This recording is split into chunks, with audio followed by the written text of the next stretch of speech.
من كنت مولا فهذا علي مولا. سنو سنو غدیر کی صدا علی علی، سنو سنو غدیر کی صدا علی علی. اعوذ باللہ من الشیطان الرجیم، بسم اللہ الرحمن الرحیم.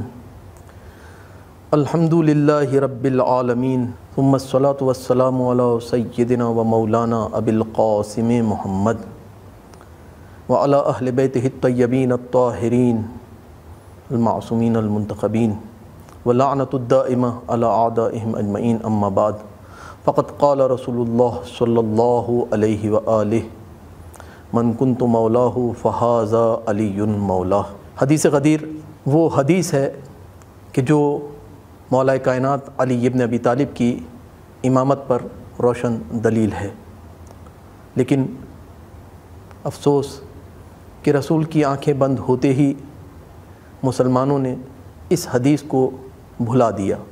رسول خدا نے جب اسلام کی تبلیغ شروع کی تو اسلامی تعلیمات کو پھیلانے کے لیے رسول کو مختلف مواقعوں پر جنگوں کا سامنا بھی کرنا پڑا، اور رسول اپنے اصحاب کے ساتھ مختلف جنگوں میں شریک ہوئے. اور ان جنگوں کا اگر جائزہ لیا جائے تو ان جنگوں کے اندر مقتولین مشرکین اور کفار جو مارے گئے ان میں سے اکثریت کی تعداد وہ تھی کہ جن کو علی ابن ابی طالب نے قتل کیا تھا. یہ وہ افراد تھے مشرکین اور کافرین کے جو فتح مکہ کے بعد مسلمان تو ہو گئے، لیکن ان کے دلوں میں اپنے ان مقتولین کی محبت موجود تھی، اور بار بار اس کا ذکر بھی کیا کرتے تھے کہ ہمارے بھائی کو علی ابن ابی طالب نے قتل کیا.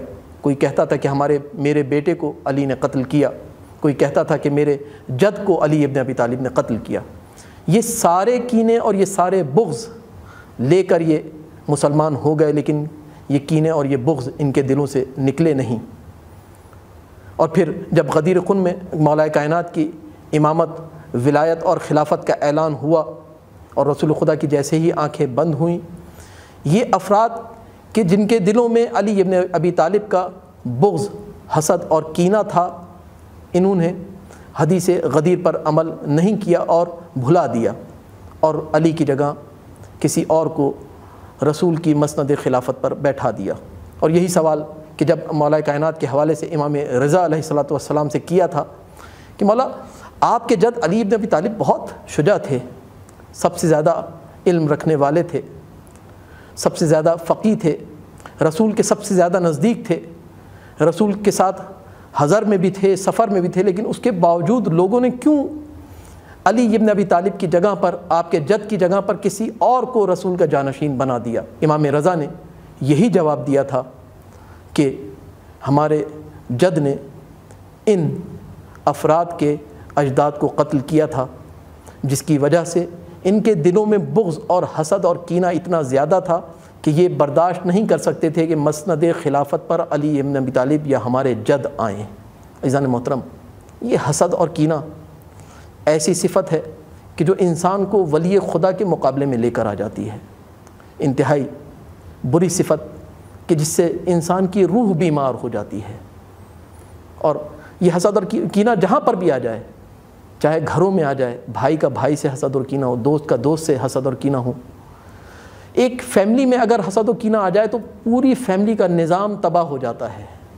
یہ ایسی صفت ہے کہ جس کے حوالے سے قرآن نے متعدد مقامات پر روکا. رسول کی روایات میں اس کینے کی اور حسد کی نفی کی گئی، نہیں کی گئی، اس سے روکا گیا ہے کہ اس صفت کو اپنے دل میں نہ آنے دو، اور اگر آ جائے تو فوراً اس حوالے سے متوجہ ہو جاؤ کہ یہ صفت تمہیں بیمار کر دے گی. بس کل غدیر میں اسی حسد اور کینے کی وجہ سے حدیث غدیر کو بھولنے والوں کی تعداد تھی کہ جو بھول گئے اور نہیں چاہتے تھے کہ علی ابن ابی طالب مسند خلافت پر بیٹھیں. اور رکاوٹ کیا چیز تھی؟ یہی حسد اور کینہ تھا جو قلب میں آ گیا تھا. اور آج بھی ہمیں اگر ولی خدا کی ہمراہی کرنی ہے، اپنے وقت کے امام کا ناصر بننا ہے، تو سب سے پہلے جس صفت کو اپنے قلب سے نکالنا ہے وہ حسد اور کینہ ہے، تاکہ ہم اپنے وقت کے امام کی نصرت کر سکیں. والحمد للہ رب العالمین۔ سنو سنو غدیر کی صدا علی علی، سنو سنو غدیر کی صدا علی علی۔